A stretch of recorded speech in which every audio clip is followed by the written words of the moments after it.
Okay, we're live, guys. You guys Awesome. can start. Awesome sauce. Hey, good evening, everybody, and welcome to yet another AMA session with GGWP Academy, where we get you up close and personal with the best in the business. Once again, my name is Mika, and I will be your host this evening. And if you don't already know, GGWP Academy is an education platform teaching gamers how to create and maintain a career in gaming. And we have three pathways. We have streaming, content creation, and esports as well. So all of our content is created from the experts in the industry and some of the best and most successful content creators, providing not only education but opportunities with brands as well. So now that you know, please do check us out Appreciate at it. GGWP Academy, pretty much everywhere, I believe. Twitter, on LinkedIn, on Facebook, and of course, ggwpacademy.com is the website. And you can head on over there later, of course. Don't leave right now, because right now, joining us is pro streamer and Twitch partner Prolin with us in the house. What is up, man? Hello. How are you Pro doing? streamer feels so weird. Like I feel so like, oh, I don't know. I don't know why. Like when people say like, oh, pro streamer, I'm like, I'm just that dude from New Zealand. I don't know. I'm that dude from New Zealand that clicks the live button. I don't know. I still feel like I'm that kind of guy. I don't know. Maybe So, I so am. you're Maybe like I'm a not. professional live button clicker. That's, you know what? That's what it is. That is exactly what it is. So I'm professional at clicking a button and going live, and that's it. That's about as good as it gets.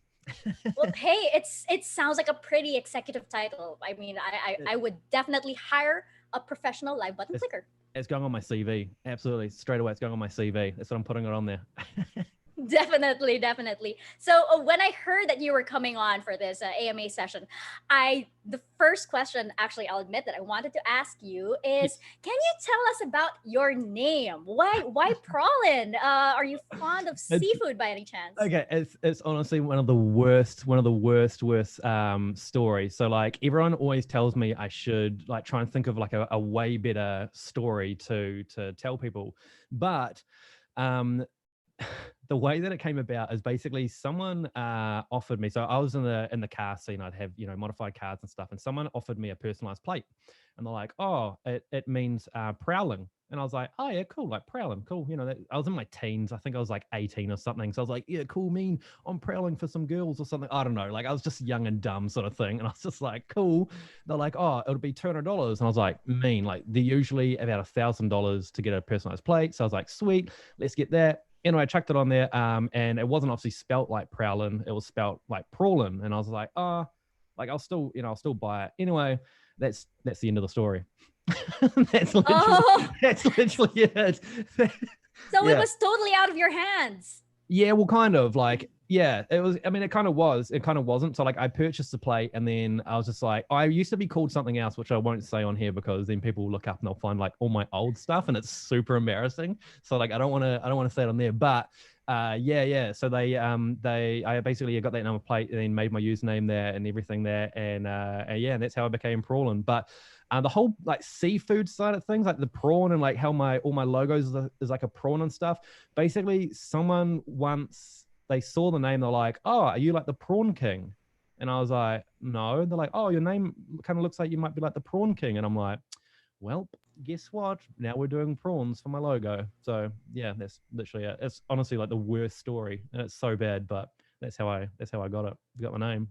I mean, I would say being a king of prawns isn't exactly a bad thing, right? I mean, No, it could be worse. but I mean, between like me and you, because obviously we're not live right now, but just like between me and you, I don't like seafood. I don't like Oh. prawns. So like, yeah, I don't like prawns or seafood. So I don't know how this works with my branding, but it seems to work. So we'll just go with it. Don't worry, we won't tell your citizens. Don't No, worry, no, don't worry. definitely don't. Definitely don't. No, it's between us. Yeah, yeah. Sure. Anyway, so being a professional live button clicker, can That's you me. tell us about the first time you did that? What was it like the first time you went live? When was Honest, it? What yeah. game?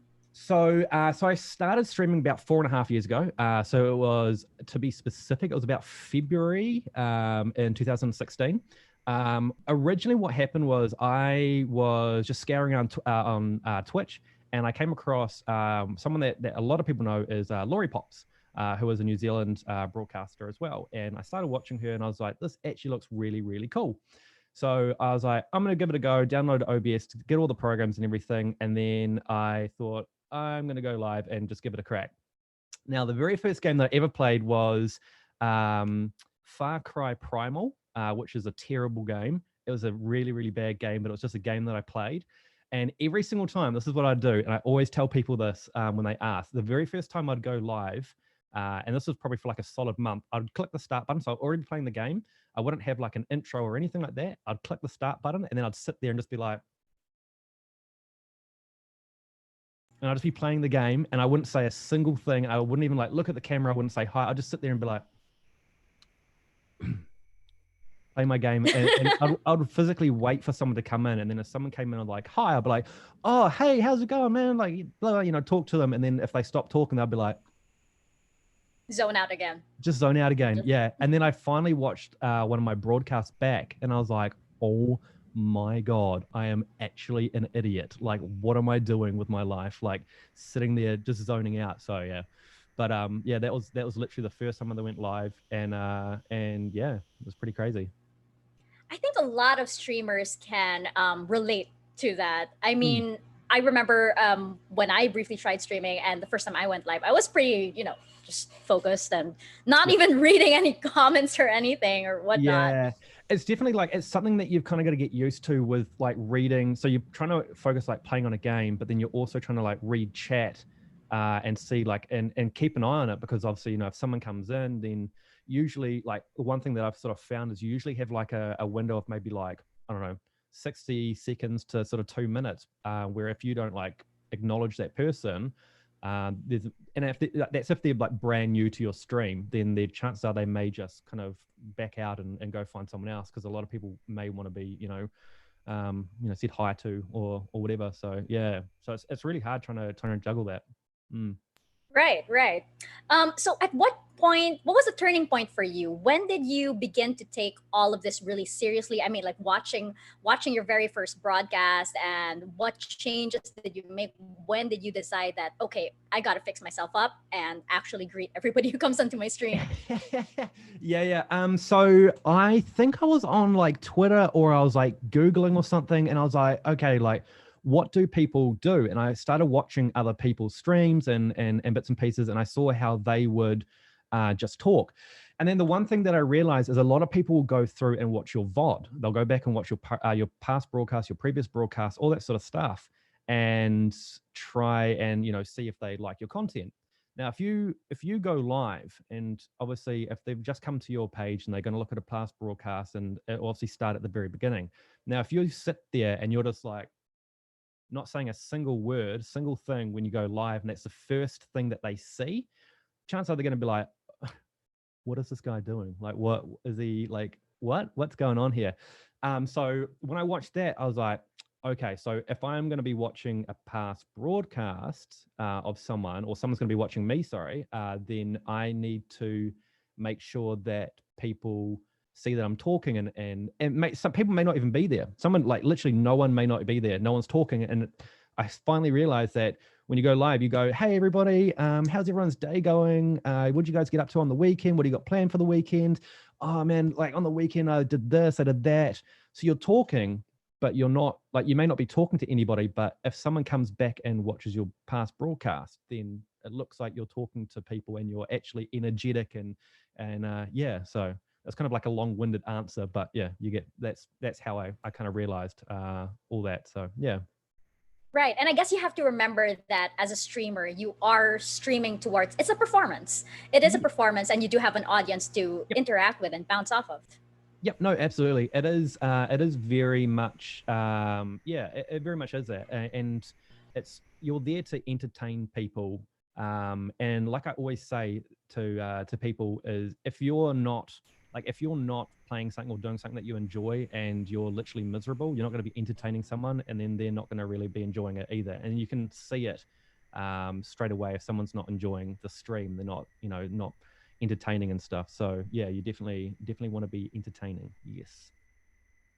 I agree. I totally agree. I have seen streamers that, look like, it's like, just it's okay. It's okay to Yeah, admit that this isn't for it's you. okay, buddy. Like, this is probably not the game for you. Like, yeah, you do see it quite a bit. And I think in all honesty, I think it's the pressure of people wanting to play like the latest and greatest games, and it may not be like their game that they want to play, but because they want to be, what everyone else, and they want to be maybe, relevant to what everyone else is playing, and kind of fit into that niche, whatever it may be.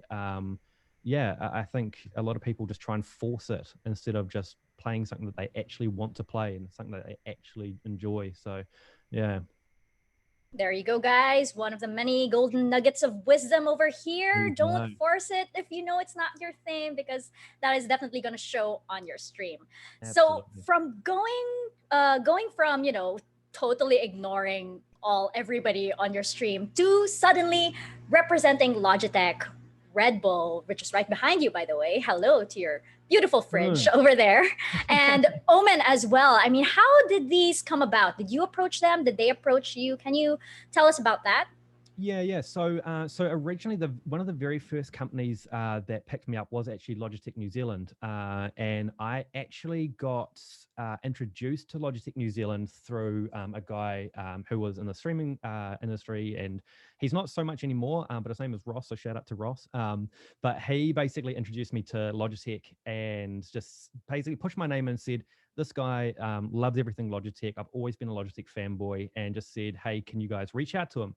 Nothing happened for ages, and I was like, okay, there's probably nothing's going to happen. And then finally I got like an email from them, and I just said, hey, can we just get on a call and have a chat? And yeah, they picked me up, and I think that was 2017. So about a year into streaming, they picked me up there, and then after that it was Lenovo. So I was with Lenovo, and that one there was actually really, really interesting. So that one I used to go to. This is really, now that I think about it, like, it's a little bit weird, but then it's not at the same time. But I wanted to get in front of Logitech. So Logitech ANZ, I wanted to get in front of them and get on their radar. So what I used to do is I'd go to, I don't know, Noel Leeming or Harvey Norman or all these different places, like these stores, take pictures of really cool Lenovo products that I really liked. And then I'd put them on social media and be like, oh, look at this, Lenovo's got a brand new XYZ, whatever laptop, or they've got the new, I don't know, VR headset, or whatever it may be. And I'd post about it. And then Lenovo started liking it. And then they reached out, and that's when I went on board. And then for Omen, they reached out to me. So I kind of went, I guess, on that, like the tipping point of where I was reaching out to people and having people push me forward, to where Omen then reached out to me and said, hey, we know that you're with Lenovo, but we'd like you to move across, and here's what we have to offer, sort of thing. And at that point, I just had to, I don't know, just kind of think what was best for me, what was a better fit for me, and I ended up moving across to Omen, and that was 3 years ago, I think. 2 years ago, I think it was. Yeah, and same with Red Bull. Red Bull, I've always been drinking energy drinks on stream, and that one they reached out to me to do something else. And when I had the email address, I said, hey, is there any chance that I could like jump on board with you guys? And like, because I drink it all the time, and like, I love Red Bull. And they're like, absolutely. And I was like, oh my God, dreams come true, Dad. No. So yeah, it's yeah, so that's literally how it happened. So it's I think for me, like, I was very lucky. I was very lucky where I had someone give me that very first nudge for Logitech, and then I kind of had, a bit of help with what I should do to get in front of, Lenovo. And then it kind of all just fell into place from there. So I think, yeah, I'm very lucky with all that's happened. So, yeah. It sounds like also that you were forming your brand, and it just so happened. I mean, like, you were already creating content for the brands that you liked, and things that you wanted to do, and so it made it easier for all these brands to approach you, instead of something that was like totally out of the blue, that wasn't aligned with what you were doing, and Yeah. suddenly it's like, product placement, suddenly it doesn't seem authentic that way. Yeah, no, absolutely. Yeah, no, definitely. So you definitely, I mean, the one thing that I've seen within this industry is, if you all of a sudden just throw something sort of out there. Like, I don't know, all of a sudden, like if I've never had an energy drink in my life, and then all of a sudden there's a Red Bull fridge behind me, people will be like, okay, are you selling out? Like, what's going on here? Like, you're not really being authentic, sort of thing. Like, there's no tie here. So you definitely want to form that very first base of, I always have energy drinks, or I like this brand, or I'm always using Logitech equipment, or whatever it may be. It doesn't even have to be that. It could even be, I don't know, beef jerky. Like, I've seen people with beef jerky with sponsorships and stuff. Like, you could always be having that sort of stuff. But you want to always go with a brand that you're genuinely passionate about, because if you go with just any brand, you're like, oh, I'll take any brand, I just want a sponsorship, but you've never actually used that product, or you've never, I don't know, I guess just never used that product, or really know anything about it. It definitely comes off as not genuine. And I think the brands can tell as well, because they'll generally talk to you and ask you about different products and stuff. And if you can't really, if you're like, oh, yeah, I like that mouse, that black, the black mouse that you've got, and it's like kind of wireless and stuff. They'll be like, okay, yeah, I'm gonna be over there, and you just go that way. So we won't talk again. It's all good. So yeah, definitely know your product and be passionate about the brand that you want to be a part of. So yeah. Yeah, definitely. And come on, our audience, gamers, all of you guys watching out there, they're smart. I mean, Oh, you can absolutely. tell. Yeah, absolutely. Yeah, no, 100%. And most people, honestly, most people are really, really good with it. So I get asked this question a lot about sponsorships. And most of them, whenever I say to them, make sure it's a brand that you're passionate about, they're like, well, duh. Like, that's kind of, why would you go for a brand that you're not passionate about? It's like, well, exactly. There you go. Like, you've answered your own question with going for brands and stuff. So yeah. Right, absolutely. And there you go. Another nugget of wisdom there, guys. Write Boom, them down. another one. I'm letting all my secrets out. Give them back. So, what has been the best, or maybe not the best, like one of the best experiences so far that gaming has given you? Like, whether it's an event or something that happened on stream, a Yeah. relationship that formed with somebody. Tell us a little about that. Okay, so I've got a few. So I'll start with one of the bigger ones for me. And I gotta say this because otherwise I'll probably get a smack over the head. No, I won't. I promise. But one of the ones is I actually met my wife through Twitch.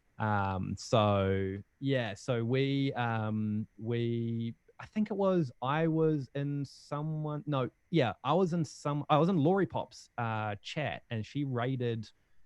I think she rated. I can't remember now. I got to remember the story. Oh god. Okay, I'm pretty sure she rated my partner. Obviously not my partner at the time. And then met her, and we just started chatting. And then became mates, and we're still chatting away and stuff. And then finally, she was on the other side. So I'm in Wellington, and she was in Auckland.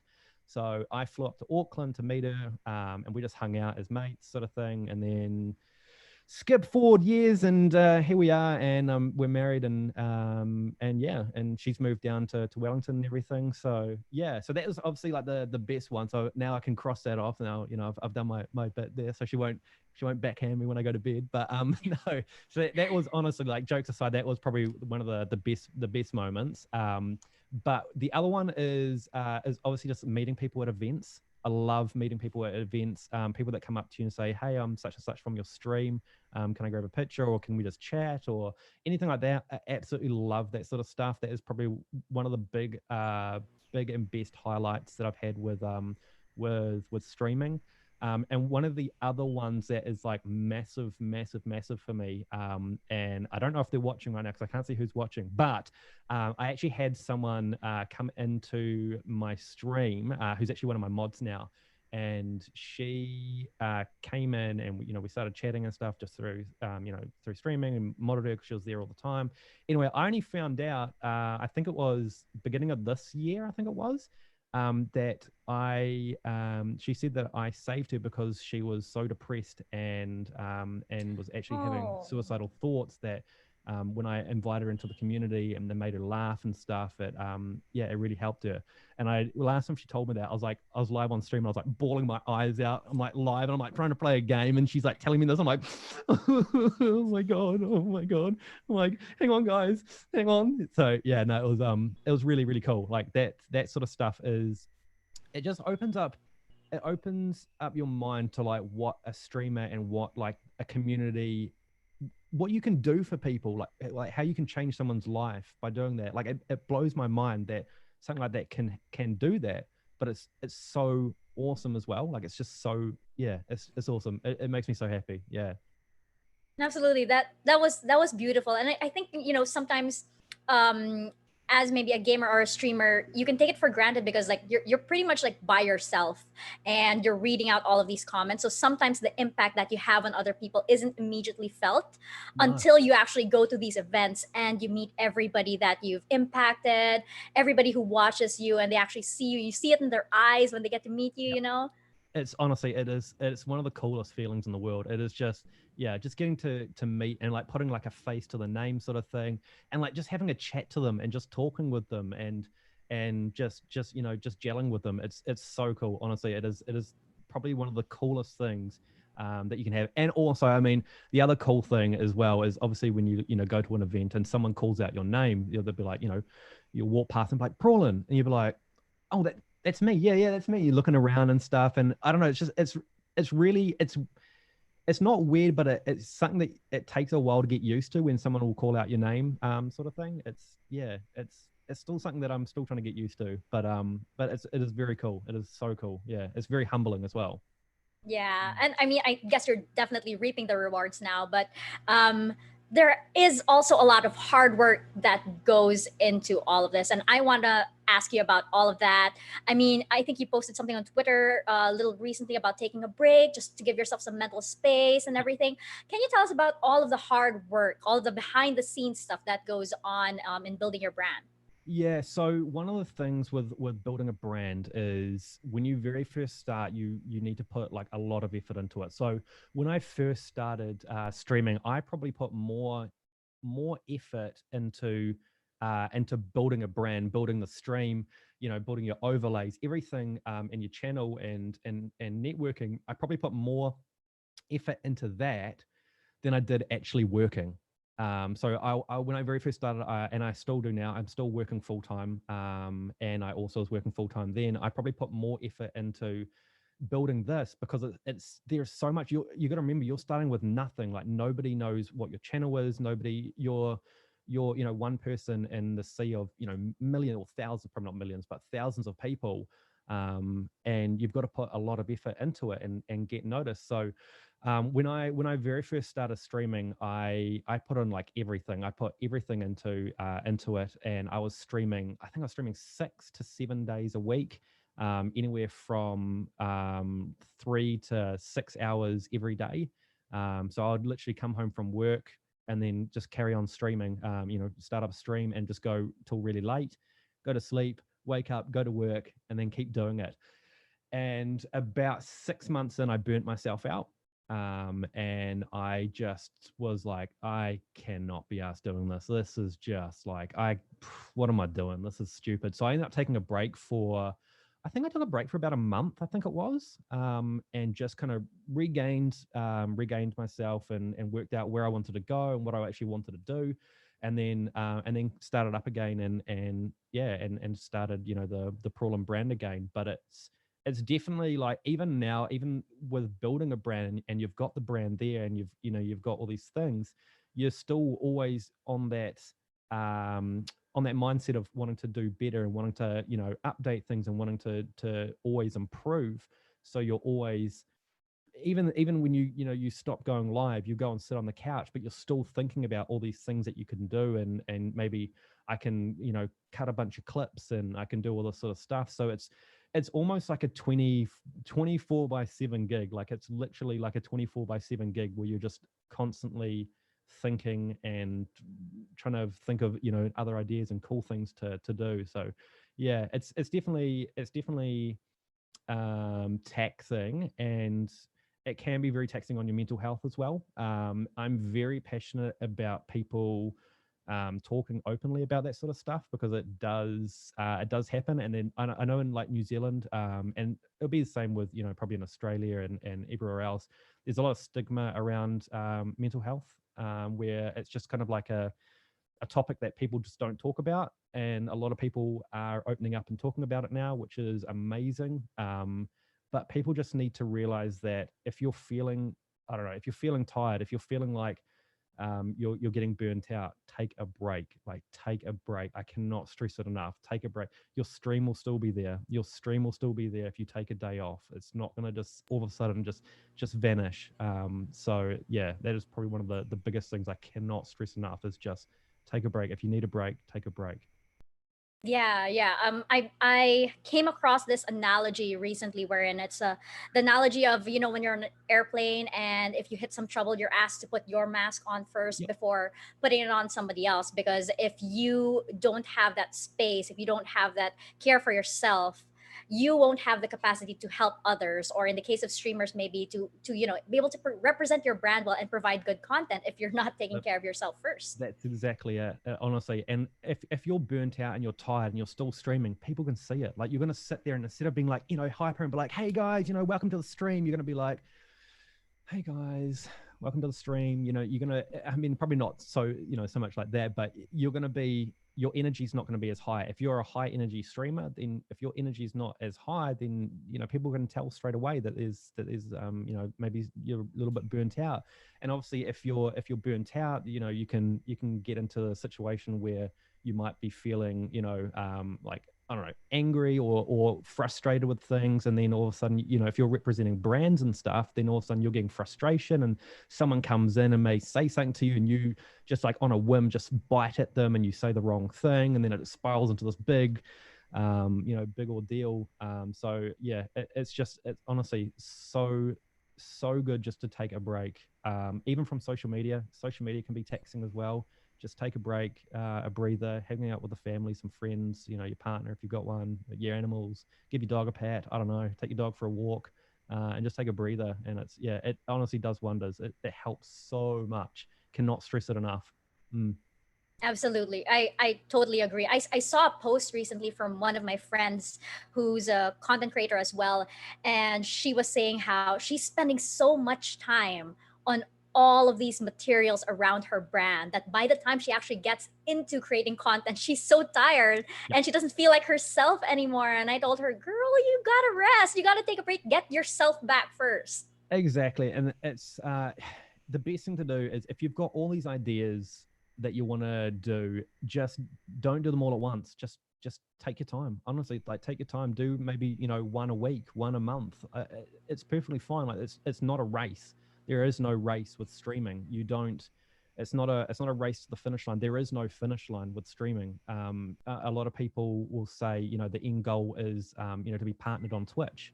That's not the end goal. I can tell you that it's not the end goal. Like, the end goal is there is no end goal. There's literally no end goal. You become partner and you keep going, you keep going, you keep, you know, growing, and then you know, you go for other bits and pieces. So there really is no end goal, and it's not a race to get there. You just got to enjoy yourself, because literally nothing changes when you become partnered. Like, you get your tick, and you know, you get more emotes and stuff like that. But other than that, nothing else changes. It's pretty much the same. You just need to just enjoy the ride, sort of thing. So yeah. Thank you so much for saying that. I think it's kind of like everybody's kind of been hinting at that you know, Yeah. it's you know, just being a Twitch partner, it's not the, it doesn't stop there, but nobody's really acknowledged it. So thank you so much for saying that. No I worries. think a lot of streamers will appreciate that, and I think it will let a lot of streamers also recalibrate and rethink how they approach streaming, instead of this being this like, I'm gonna Absolutely. do, you know, Yeah. 4 hours every week and you know, every single day and whatnot. Yeah, And honestly, it's and especially with affiliate now. So with Twitch having affiliate, you've got your subscriptions, you've got your emotes already there. The only thing that you're getting with partner is you get a tick and you get some more emotes. That's pretty much it. Like, it's not that big of a difference to, you know, really like I don't know, crumble and crush yourself to just get to that position. And then all of a sudden, if you put everything into it, which I'm not saying, don't put your whole heart and soul into it, but if you're putting everything into it and you've got nothing left to give, by the time you get there, you're just going to be absolutely burnt out. And then you're probably going to end up being like, well, I don't know, like, do I even like streaming now? Because it's, I put so much into it. So yes, what's the saying? Slow and steady wins the race.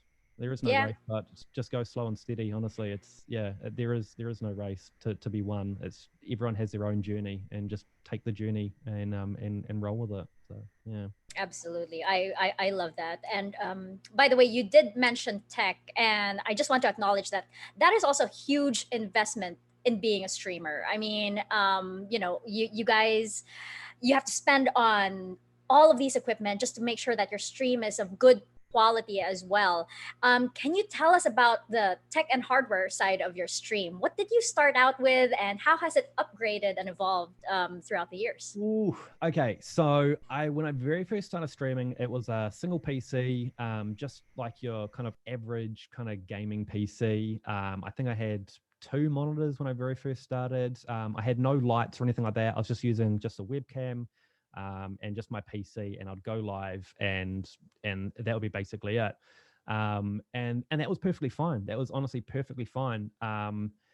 And then now, so at the moment I run two PCs. So I've got a dual PC setup. And actually, also when I very first started streaming, I was using just like a headset microphone, just the one that was on your headset and to plug into the USB sort of thing. So I was using that. And then, yeah, so then obviously 4 years later, I'm still upgrading it, and it has taken a very long time for me to get kind of where I am with this setup. But now we've got the two PCs, which is two PC setup. Got the panel lights. You got four monitors. You got the mixer, and just the microphone, and a actual DSLR camera as a webcam. So yeah, I mean, it's definitely like for people that are starting out, and I know I get asked this one a lot, is what they should invest their money in, or money that they do get, or any spare money that they have, or if someone subscribes or whatever, what they should do with that money. And the best thing that they should do is reinvest it into their stream. Just keep reinvesting it into their stream, like that money that they get, just keep throwing it into the stream, because everything that you throw into the stream, you will reap the rewards on it, on making it at better quality.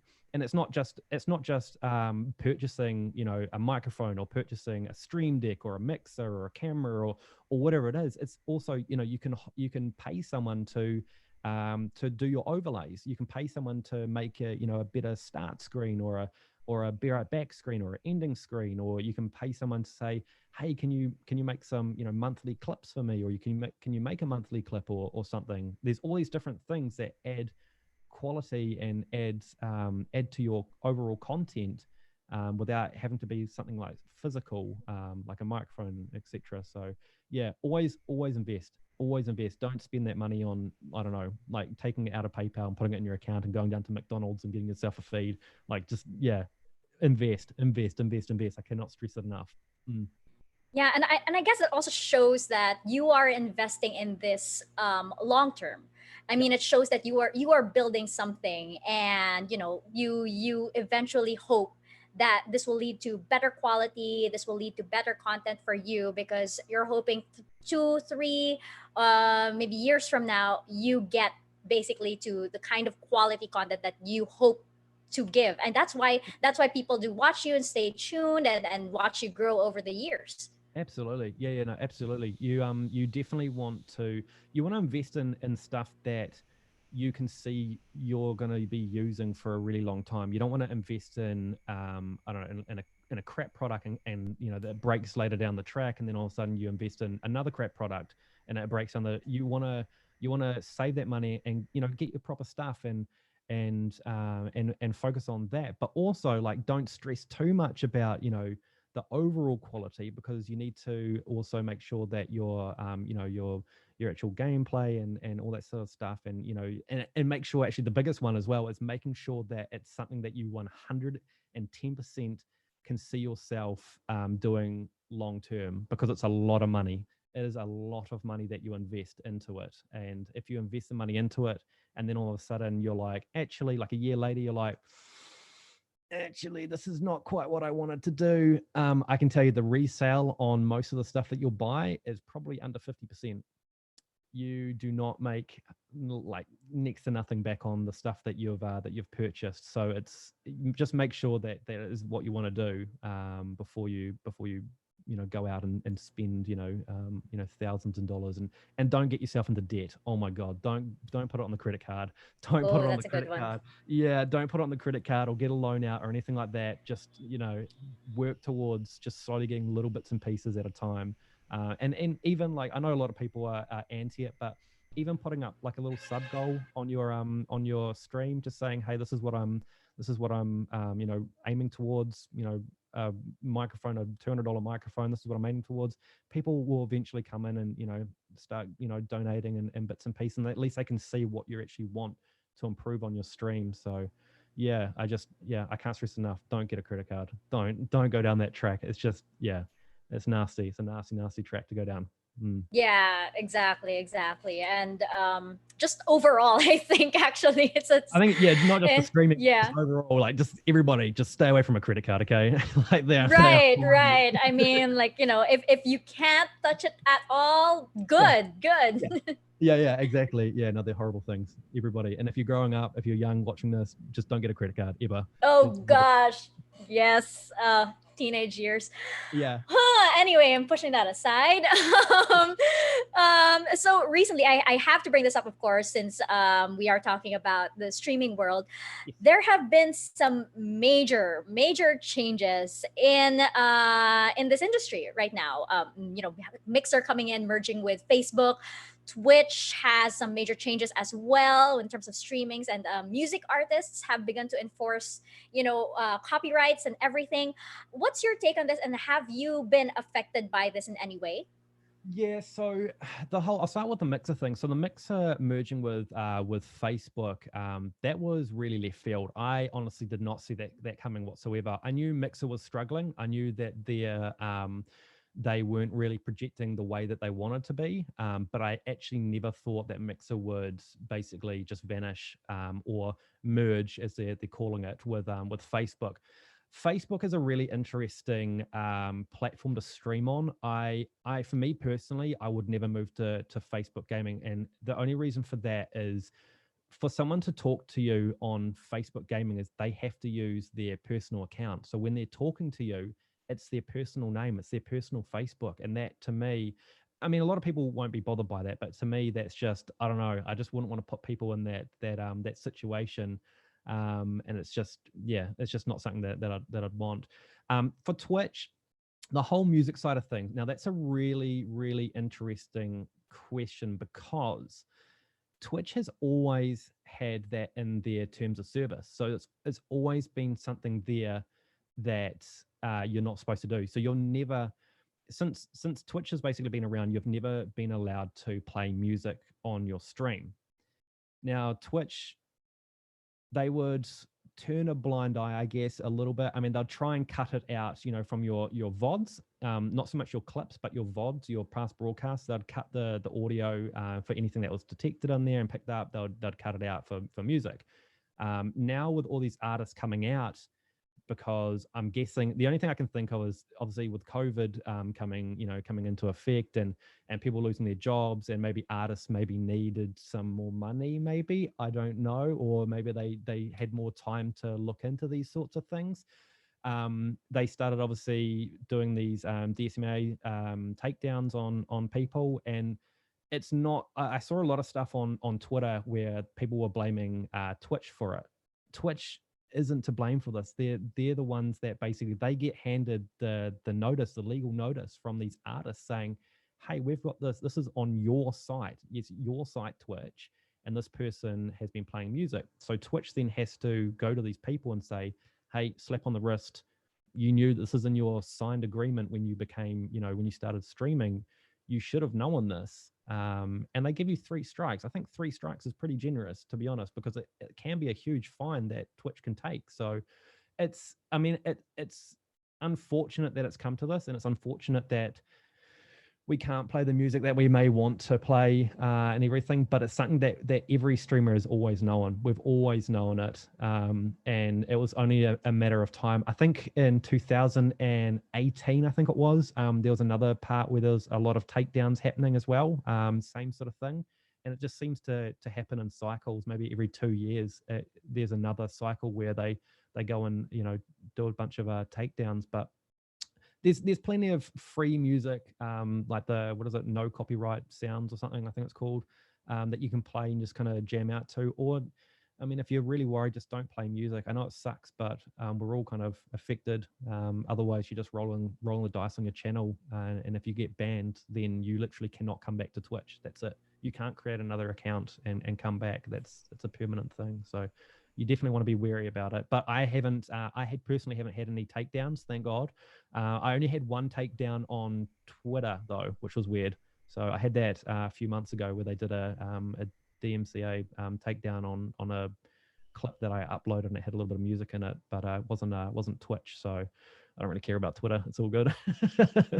So yeah.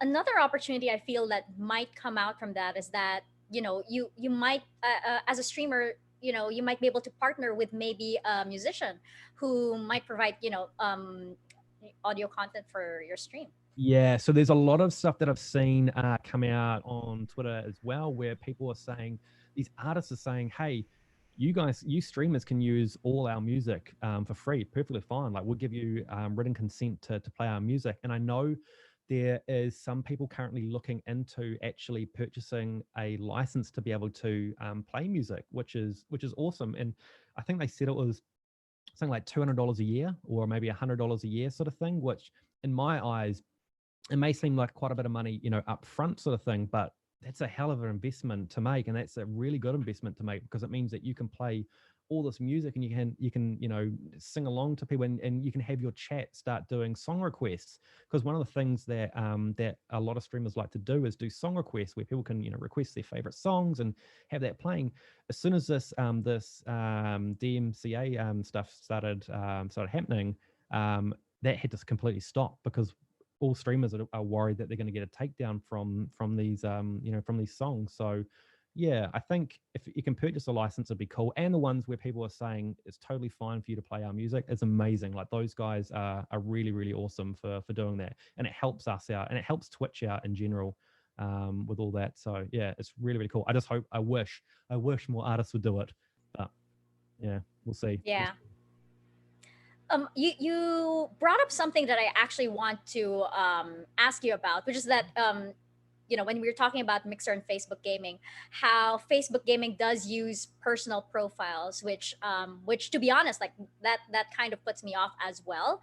Yeah. How do you approach people, for example, that might ask for personal details on your stream? I mean, like, as fans, sometimes they can get a little excited, and how do you do that without, you know, without coming off as like really, really, you know, sort of like a bit sort of, you know, no, don't touch me or something. Yeah, no. That's a really interesting one. You as a I guess you know, being on the internet, or being like, you know, even like an influencer or anything like that on the internet, you'll always get people wanting to know personal details. And at the end of the day, if they really want to find out personal details about you, they're going to find it out. Like, unless you literally I don't know, black out your curtains, and you don't say, you know, what country you're in, you don't say what city you're in, you don't even say your first name, you don't say like literally anything to do with you, maybe you wear a mask or something, you know, on your stream, then yeah, maybe they won't be able to find you ever. But people will find stuff, you know, about you, and they'll find bits and pieces. And I think the best way to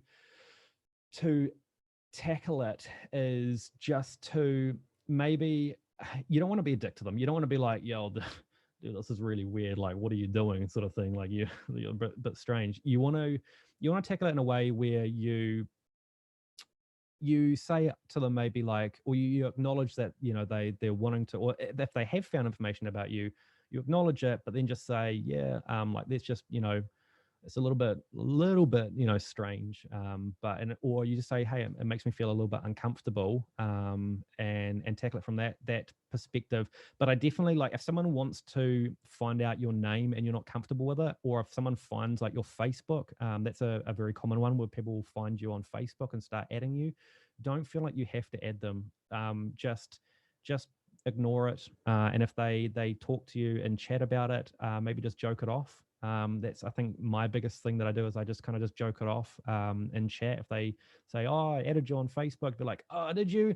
Ah, well, I don't really use Facebook, or I haven't logged in for a wee while, sort of thing. I mean, you don't want to hurt anyone's feelings, right? But there is definitely like there's a line there. There is, I mean, if you've met someone in person and you know them quite well, sweet, perfectly fine. But I think a lot of people need to remember that, we are, someone that's just on the internet, sort of thing.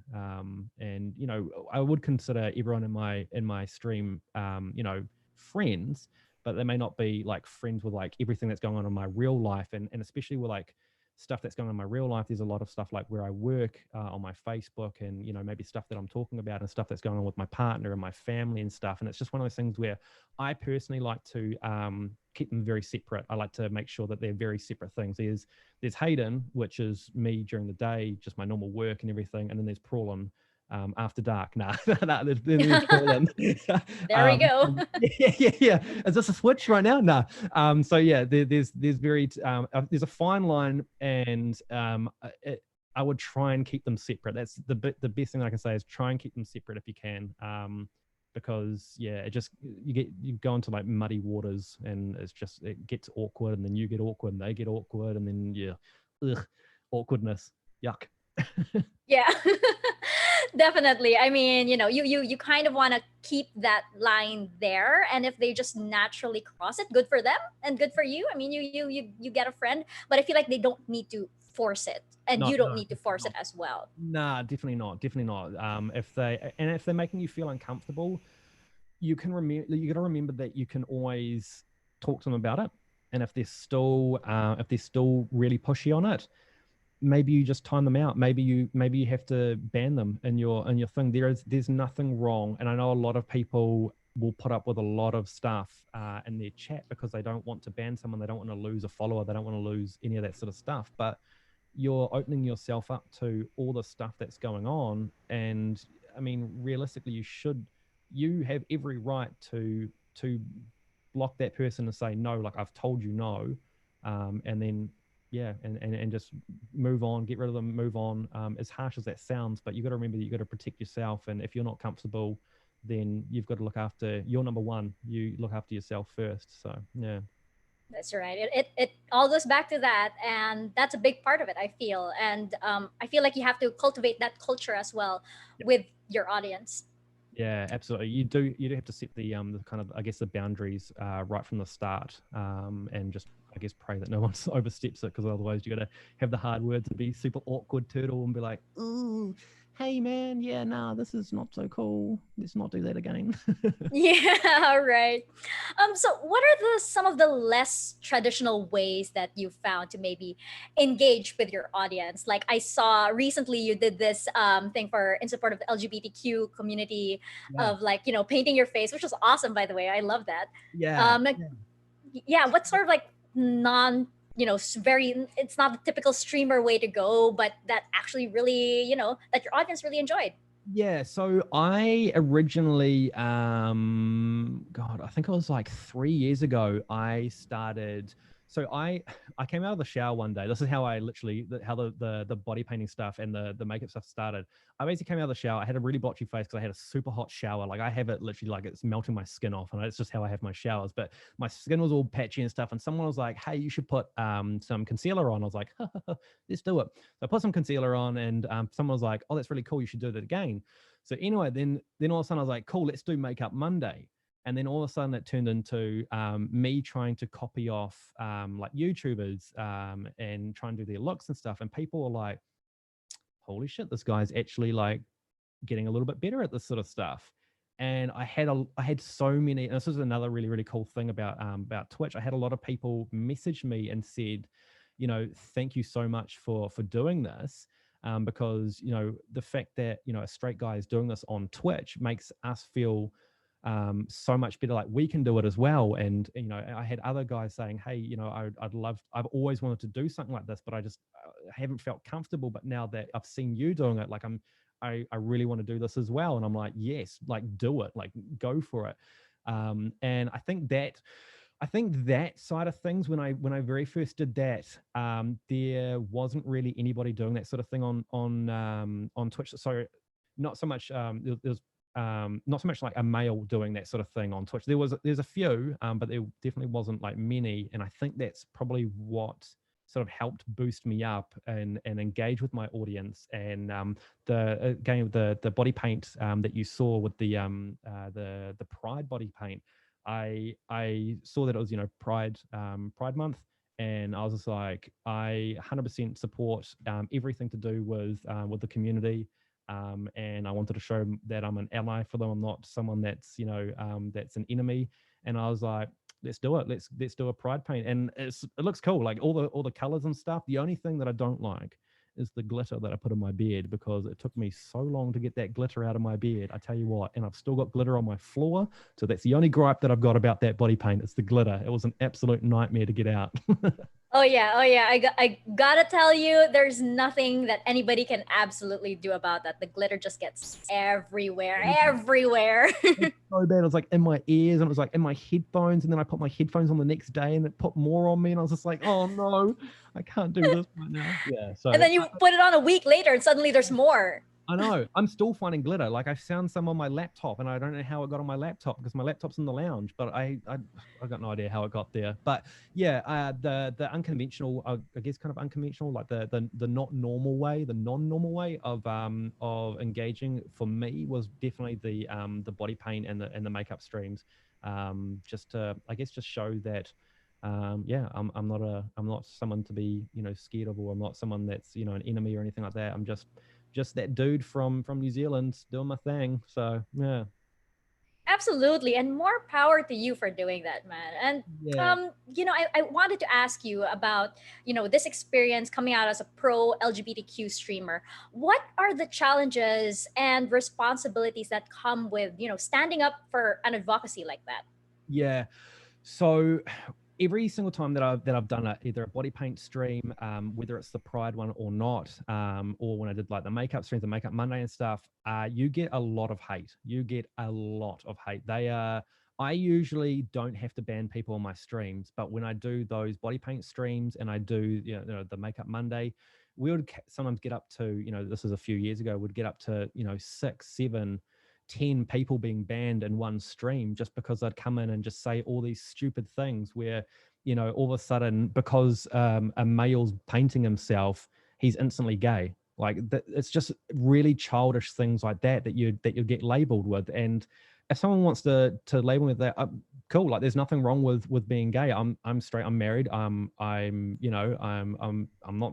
gay, but I'm 100% supportive of Yeah. of It's not of an insult. it's literally not Yeah. an insult. I'm like, cool, like that's literally, what are you, 3? Like it's something that you'd say when you're 3, or probably not 3, but it's something when you're a child. Like it's not an insult. It's 2020. What are we in 1860? Like it's not an insult Exactly. anymore. Yeah. So there is definitely a lot of hate with it, but you just need to take it on the chin, and just carry on doing your thing. Just ban them, get rid of them. If you've got mods, get them, ban them straight away. Or yeah, it'll just I mean, sometimes I like to troll them back a little bit. Sometimes I bite back a little bit when I feel like I want to just have a go at them about it. But yeah, generally we just ban them and just get rid of them and carry on. So yeah, there's some messed up people in the world. I'll tell you, there are some messed up people in the world, and definitely doing the body paint streams and stuff has opened my eyes to realize how many people are insecure about themselves, or just really, I don't know, just really messed up. And it's pretty sad, to be honest. It's pretty sad. So yeah. Yeah. And I feel like at least the payoff, I mean, when you do discover that person who actually gets educated and says, oh, so it isn't just associated with being gay, or or women on makeup or anything. When you do get somebody that has that realization and is suddenly more accepting and more, their eyes have been opened, I feel like that is worth banning the 10 people Oh, at the end of the stream. absolutely. Honestly, if I can, and the one thing I say, and this is not just for that, it's literally for anything. If I can make one person, realize that, oh, actually, yeah, I was a bit of a dick before, and I shouldn't have said that, or oh, actually, this person is literally just having a bit of fun with some paint, or whatever. And the same with with streaming. If I can make one person laugh, cool, job's done. Like I'm happy with with educating one person and banning 10. Cool, absolutely happy with that, because I've changed one person's perspective. Just means I've got a lot more to do, but it's just change one person, and I'll do one person at a time if I have to, and keep educating them. So yeah, Yeah, that's what it's about. That's what it's about. And more exactly. power to you. More power to you. All the oceans and all the prawns should, flock to That's you. it. That's it. All the prawnies. That's it. The army, the prawn army. That's it. So, Prolin, what would be your best advice for somebody, starting out their streaming career and still can't quite get the hang of, talking to their, answering the comments on the stream and Yeah. everything, and is that person that is just focused on their game? What would be your advice to them? The best thing to do is practice. So practice in the sense of just maybe put like a sticky note, like a note on your monitor, or a note on your desk, or a note on your hand. I don't know, like whatever you want to put it, and just put on there saying, remember to look at chat, or remember to engage, or remember to talk, or anything like that. A lot of time when you very first start, you need to be pushed out of your comfort zone, because your comfort zone, when you normally game, you're not talking. You don't sit there, if you're playing just, by yourself, on the lounge, whatever, you're not sitting there talking and communicating and doing commentary on what you're doing. You're generally just sitting there, just, kind of relaxing and doing it. So when you've got a webcam and you've got, a chat here in front of you, you need to be pushed outside of your comfort zone. And the fact that no one's there, and a lot of people, and this is one thing that I always tell people not to do, don't look at your viewers. So when you just go live, and you're going for the first time, don't look at if anybody's in your chat. Don't look at who's watching you. Don't do any of that. Just put that number aside and focus on your content. Focus on the chat. And if someone comes in, have a chat to them. Don't. Oh, and the other thing as well, don't call out lurkers. Oh my God, that is one of the biggest no-nos on Twitch. So if someone comes into your chat, and like they'll come into your stream and they start watching, don't go in and see who's actually watching and see their name and then be like, oh, such and such is watching. How you doing, man? Like, and call them out, because a lot of people just want to come in and maybe just watch them to begin with, and then start, talking if it's their type of stream. And don't take offense if someone comes in and then disappears. Like, it may just not be for them. Like, it's not you. It's not anything against you. Like, you need to find, when you want to watch someone, you got to find the right type of person. Like for me, I'm super energetic. I'm super loud. I'm super like out there. I'm pretty lewd. I swear a lot, and I just do lots of crazy stuff. And it's not for everybody. That type of streamer and that type of person is I guess kind of like a niche sort of thing, because a lot of people just like, oh, this guy's so irritating. But I don't take offense to it. Like, I don't. It's just who I am. It's how I've built my brand, and yeah, just don't take offense to that. But the biggest thing, yeah, when you're very first starting out, don't look at your viewers. Don't look at your the chatters. It's called a chatter. So you can see someone's actually watching you. Don't look at that. Focus on the game. Just have a chat. Do commentary over like what you're actually doing in the game. If you're playing off stream, just practice doing that sort of stuff. If you really want inside like OBS or Slobs, the software, just do like a local record. You can record yourself locally without streaming, and just give it a practice that way. And that way you can kind of see where what you're not talking about, or where there might be a little bit of silence, or there might be camera angles, lighting, audio. You can check all of that stuff. And actually, that's one thing that you should do as well. After a stream, always watch back your past broadcast, just to see if there's any audio issues or lighting, or something's out of sync. because if you don't watch it back, then you don't know, and if no one tells you, then you don't know, and you'll just keep streaming like that. Your microphone could be muted, and you may not know, and then if you watch it back, you're like, oh, my microphone was muted, that's a bit silly of me, and then you'll know for next time. So yeah, those are probably my key things. And the biggest one that I can't stress is just the viewers. Don't look at the viewers, don't look at that, and don't call people out. Just enjoy yourself, and yeah, that's it.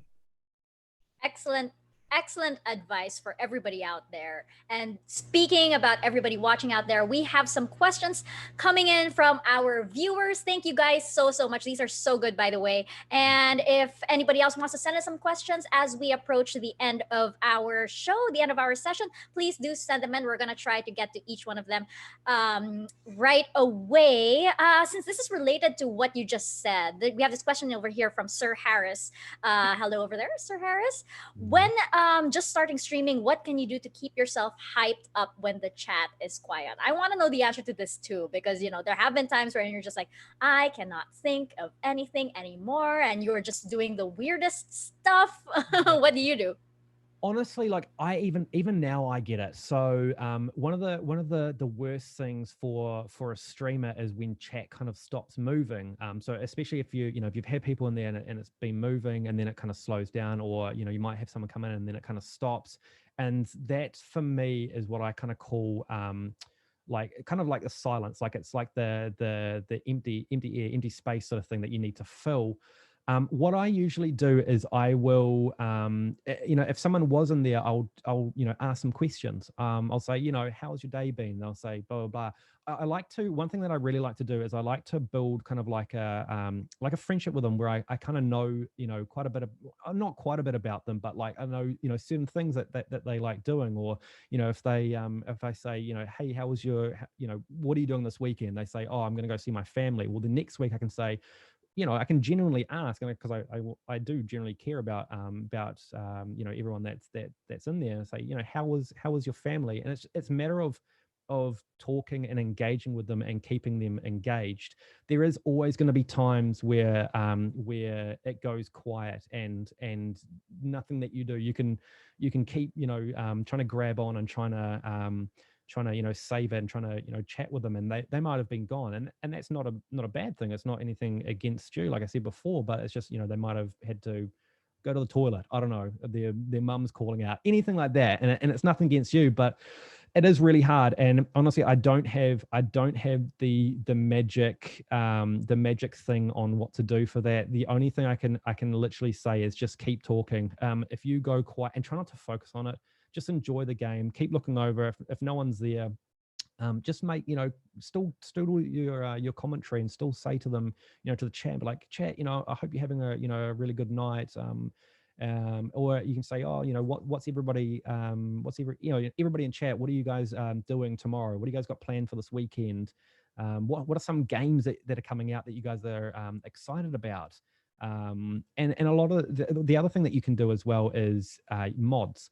So if you've got mods in the chat, and you're at that point where you've got quite a few mods, or not even just a few, if you've got like maybe one or two mods, and they always come in, you can chat to them, you can chat to your mods, and you can even say to them, off stream, you can say, hey, look, if chat starts going dead, and you feel comfortable, like, do you mind, just kind of filling that empty space, or just, chatting to people in chat, or just chatting to me, because, I feel kind of, say to them, I feel kind of nervous, and I start getting nervous when, when no one's chatting. And it just helps, me, relax, sort of thing. And 9 times out of 10, your mods will be perfectly fine with that, with chatting to you, because you got to remember your mods were viewers, and they still are viewers. And they've just, they're there to help you out. They're an extension of you. A streamer is not a streamer without their mods. You're not successful without your mods. You literally, your mod is a part of you. So you need to definitely treat your mods as one of the, as yourself, basically, and how you'd want to be treated. So yeah, mods are great. Mods can be absolutely great for that sort of stuff. So yeah, those are probably my key kind of tips. I guess it's kind of tips. I don't know if it helped or not, Harris, but Yeah, it's a very hard one, even for myself. When chat goes quiet, it's very hard. It's very, very hard. But you just keep going, and just keep chatting, keep doing commentary, and it will pick up again. Yeah. A follow-up question to that: how did you get your first mods? I mean, like, did you like awkwardly ask, "Hey, maybe you want to be my mod?" You propose a kind of like, in a way. I'm trying to think who my first mod was. I think my first mod. Um, oh no, I do know. Actually, no, I do know my first mod, and he got removed about a month later. So there's this really young kid who was about 14, 13, 14, and he wanted to be a mod, and he was in my stream every single day, like that I streamed. And he'd be there, and he'd always say, if someone came in that was, that had to be banned, or they would need to be timed out, or whatever it may be, he'd always say, oh, I've mod for other people. And I think in the end, I just said to him when I was streaming, I'm like, oh, do you want to be a mod, and I can I can make you a mod and you can kind of help out. And he was like, yeah, that'd be really cool. Unfortunately for him, he was very immature, which I should have realized because of obviously the age, and did a whole bunch of stuff in other people's streams, like self promoting in other people's streams, where I was like copying, pasting my link in there when I was live, when they were live, and I was just like, no, this is so bad. And ended up he got banned and removed for that, because he didn't take it too kindly. But I then got some really awesome mods, and I've still got a lot of my mods from the very, very beginning. They're still around, still come to chat, and they're honestly amazing. All of my mods, I don't know if they're watching, but all of my mods are amazing, and I make sure that they're a perfect fit for the stream, and they all get along really well, and they're all perfect. So yeah. I guess they're sort of like the prawn generals to the prawn king. That's You it. would say. That's it. They are. Mm-hmm. That's it. From Cenometric, we have what is the biggest streaming blunder you've made? Ooh. Okay. So I thought you were gonna disappear and you never came back. Okay. So the biggest one that I've done. Oh God. I have, and this is twice now. I have, how do I put this?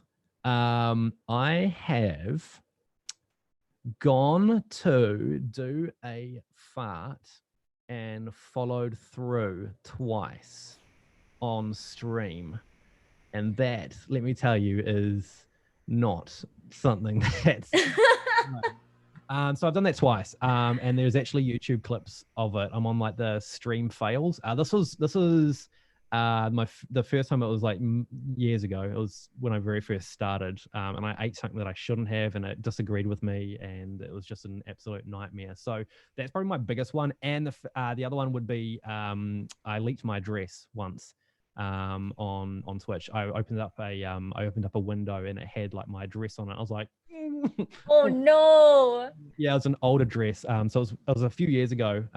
So luckily I've moved since then. But those are probably my biggest whoopsies on stream. I've been pretty good though. I have been pretty good, especially with the kind of streamer that I am, and I'm pretty out there, and I'm very I wouldn't say I'm edgy, but I definitely live on the very edge of what you can and can't do on Twitch. And I've seemed to have been okay, kind of, I think. I hope.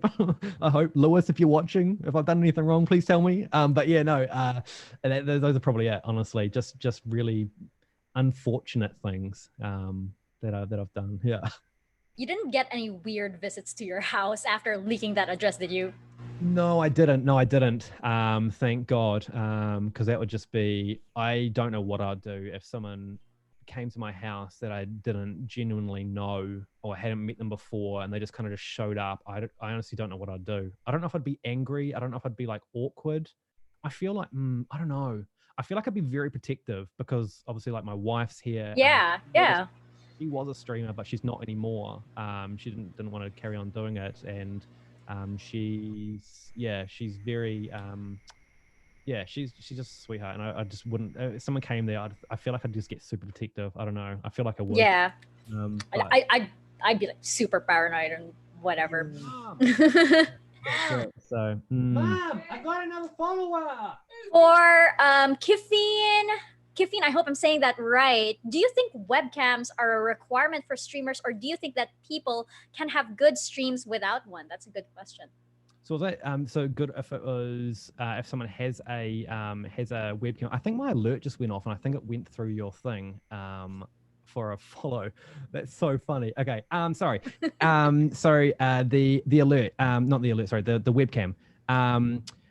I think um adding a webcam to your stream is definitely a good thing because it adds it puts like a face to the name sort of thing.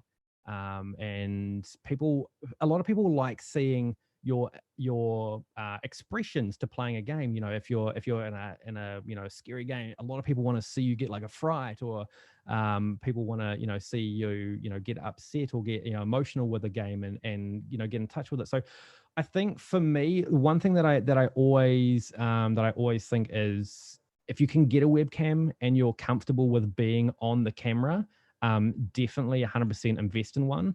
But in saying that, on the flip side, there's plenty of people, there's partnered streamers out here that have been partnered from using just PlayStation 4, just streaming straight from the console with no webcam or no alerts, no nothing, just literally just PlayStation 4. They go live and they just play some games, and there's people that are getting partnered. So you definitely don't need a webcam, but it helps, in my opinion. Like, I like to, whenever I watch someone, I like to watch someone with like a webcam, so I can just see their reactions, and they can kind of be more, I guess, humanized with with interacting and talking with chat. And if you talk, type to them, then you can kind of see them talk to you and stuff. So I hope that answers your question. I hope that was it, because my alert was going off when you answered it. When you asked the question, I'm like, oh my god, my alert's going off. Yeah. I kind of second guessed myself. I'm like, what tab do I have open Yeah, here? Oh I know. gosh. I was like, wait, is this gonna? I couldn't work out if it was going through, and then I saw you like pause, and I was like, oh god, it's going through. Oh god, oh my god. Anyway, I paused it, so it's okay. It shouldn't do it again. So yeah. But yeah, I hope that answered the question. Yeah, I think it did, and I think it's also worth noting that if you do have a webcam, it depends on the kind of brand you're building as well. I mean, I guess there are streamers that go a little faceless, and maybe they have another gimmick that they want to try on stream. But if you are marketing yourself, I guess, I mean, what's the self without a face to the name, right? Yeah, no, exactly. There's honestly, there's no way on Twitch is the wrong way, unless you're breaking TOS, obviously.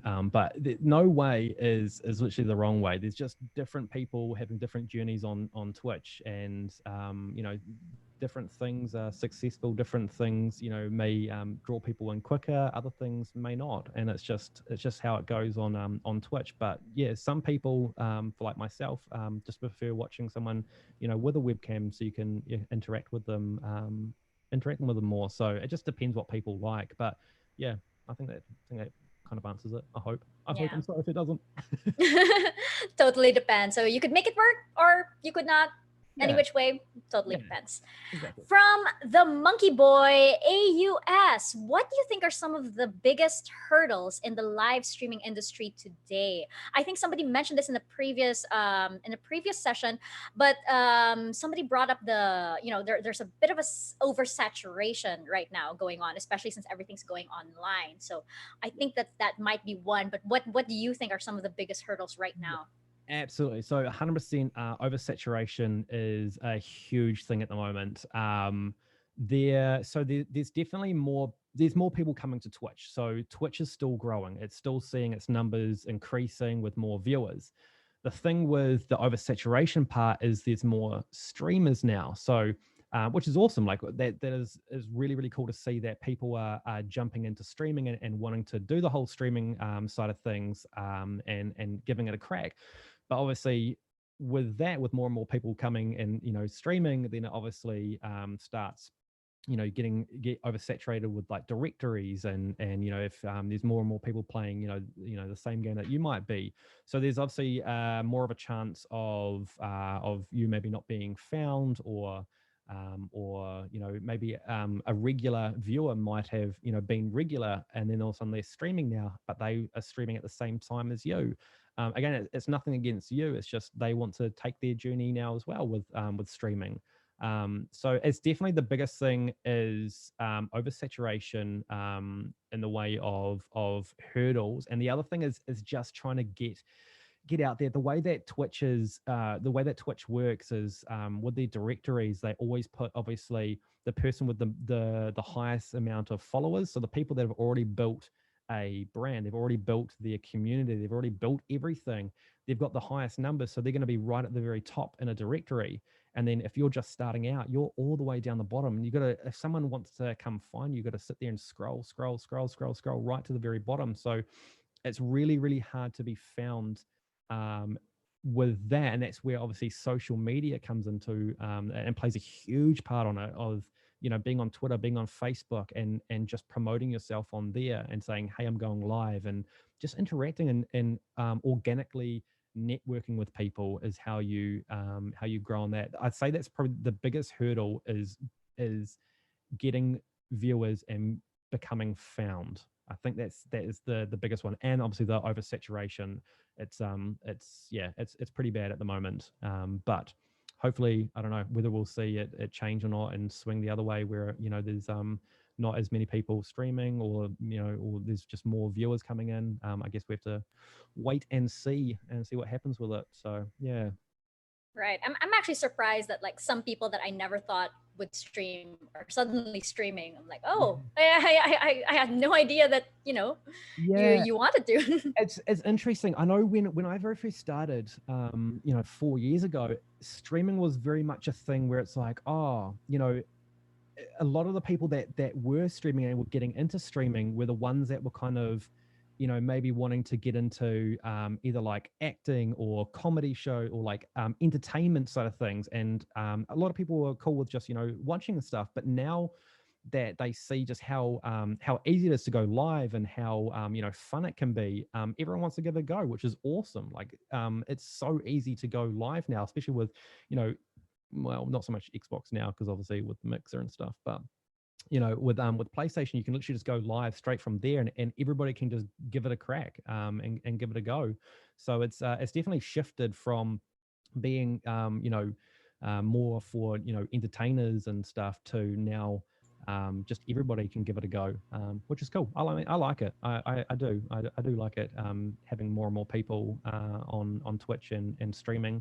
I like finding all the new people, so it's cool. I do like it. But then on the flip side, it does make it hard to get new viewers and stuff in. But it's just how it goes. It's just means you got to work harder. Keep working hard. Yeah, growing pains as well of this industry. I feel. Very much so. Yeah, growing is one of the hardest things. And the one thing that you'll notice is you'll take, sometimes you'll take 3 steps forward and maybe 1 step back. So, and that's just normal. That's honestly just normal. Even I have it where I'll take 2 steps forward, 1 step back. And it's just how it goes. That's just life in general. That's just life in general. But it's streaming. So, yeah. Yeah. Absolutely. We're down to our last couple of questions. We have one here from Calibury. I hope I'm saying that right again. Yeah. Would you suggest reaching out to companies with a proposal to work together, or should you wait until they contact you? So, yeah. So you 100%. If you want to work with that brand and you're super passionate about it, and you just really want to work with that company, absolutely. One thing that you should always do is create a EPK or like a media kit or a press kit. So EPK, electronic press kit. So create one of those about yourself. So have just like a 1-pager. It doesn't need to be pages like a CV or anything like that, but just basically have a page on it. Have maybe like a picture of you. Have a little bit of info like, hey, I'm such and such. I'm from New Zealand. I'm a variety streamer and I do XYZ. I don't know, whatever you kind of do maybe on your stream. That's like kind of your niche sort of thing. And then just have some stats about like maybe your, how many followers you got, how many, live views you get per stream, your social media, maybe like your impressions on Twitter, have all that sort of stuff, and then just go to them. Like, what's the worst that can happen? You get told no. Cool. Like, you're not gonna end up in jail. You're not gonna end up homeless. You're not gonna anything like that. It's literally just a simple no. And I can tell you now, and I get asked this a lot. I have had so many no's in my life with streaming. I have been turned away so many times with companies, and you just keep moving forward. You either make some changes and then maybe go back to them maybe 6 months, 12 months later, or you just keep moving forward, and it's just that's just what happens. But definitely make a press kit. 100% make a press kit. That is one of the biggest things. And then just find either on Twitter, just go to them and just say, hey, could I, is there an email address that I could send my press kit through to at your company? And they'll 9 times out of 10, they'll come back and say, yep, here's the email address.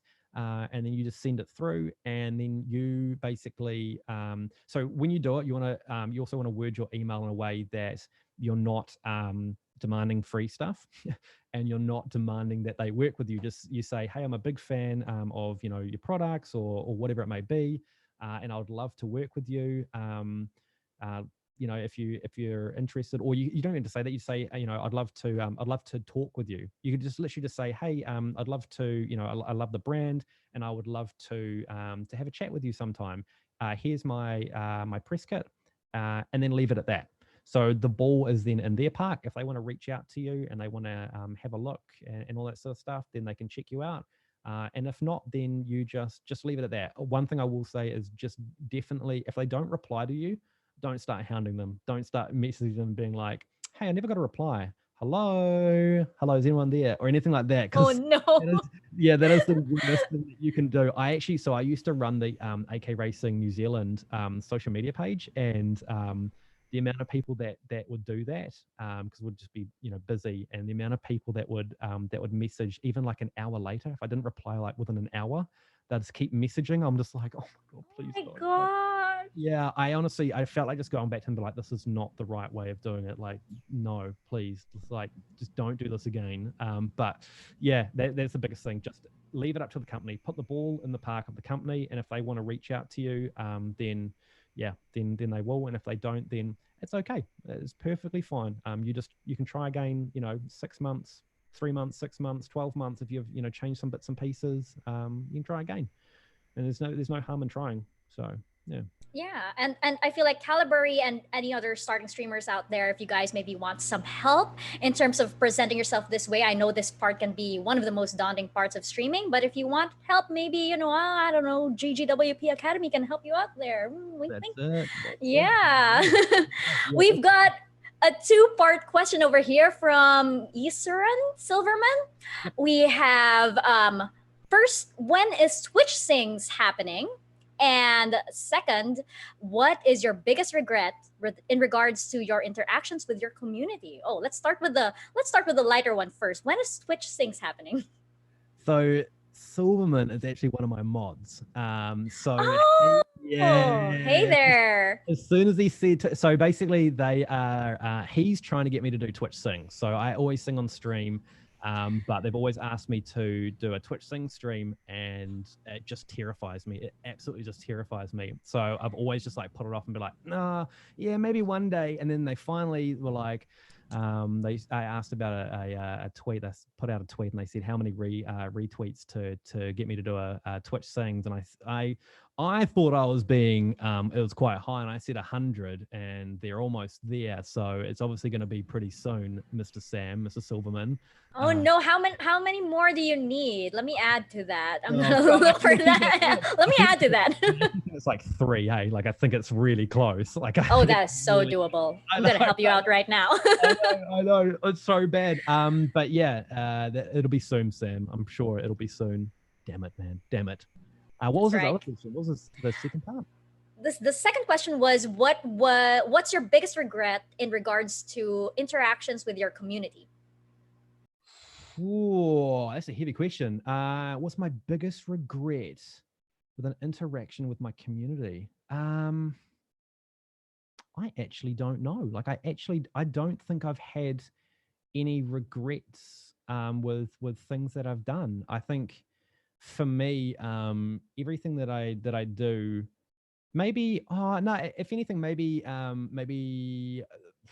no, actually, I've got no idea. I've honestly got no idea. The only thing that literally comes to mind is maybe spending more time with my community, where I usually, once I stop streaming, sort of thing, I kind of go back to Hayden, and doing my normal life sort of stuff, and I'd love to spend more time with the community and Discords and playing games and doing stuff outside of stream, and having maybe like movie nights and stuff. But yeah, maybe that's my biggest regret of not doing that. But I don't think I've got any regrets on like things that I've actually done or anything. Yeah, I don't think I have. Apart, actually, you know what? Yeah, I do. I do have a big regret, actually. Agreeing to the Twitch sings. Saying 100 instead of 1,000. That's that my was biggest just regret. now. Yeah, that's my biggest regret, Sam. Damn it, man. It was setting it to that 100. Should have gotten like, Yeah, I don't know, 1,000 or I something should at have done least. 1,000, I should have. I actually thought about 1,000. Then I was like, nah, we won't even get to 100. So I just said 100. There you go. Biggest regret right there. And last but definitely not least, from Rosie and Z. Hey, Prolin, what's your take on streamers looking into the camera when they talk to their chat? I talk about this a lot on stream. For me, and it's different for everybody, and it's different for different viewers and stuff. I personally, if someone stares into like the camera or into the lens, for me, I get really like, it's really awkward. Like it's like they're looking into my soul. So like if I go onto someone's stream and then all of a sudden they're just like staring like dead smack into the lens, like talking, I'm like, ooh, oh my God. And I'm like, look, and I start like, I'm literally watching someone like on my phone or on the computer, and I'll start like looking down because I'm like, I don't want to make eye contact with them, but they can't see me. It's just, That's hilarious. I know, it makes me really uncomfortable, and I don't know why. It's just so bizarre. But there's no right or wrong. There's literally no right or wrong. If you want to look into the lens, then 100% you look into the lens, and talk to people. Some people might like it. Some people might be like, ooh, what the hell? But for me, oh, it makes me feel weird. I'm just thinking about like people that have been in their streams, they're staring at the lens, and I'm like, oh God, don't do that. But yeah, for me, I say it's a no. But yeah, it's just me. I never thought of it that way before, but now that you mention it, I can't unsee it, man. Now it's like, oh no. It's really weird though, because like if you watch like the news, a news presenter stares at the camera and they look at the lens, so they'll be staring directly at the camera. But it doesn't make me feel weird. But when I'm like talking to someone on Twitch and they're staring at the lens, that's when I'm like, I'm going over this way. It's eye contact I didn't ask for. Yeah, I know. I didn't ask for this eye contact.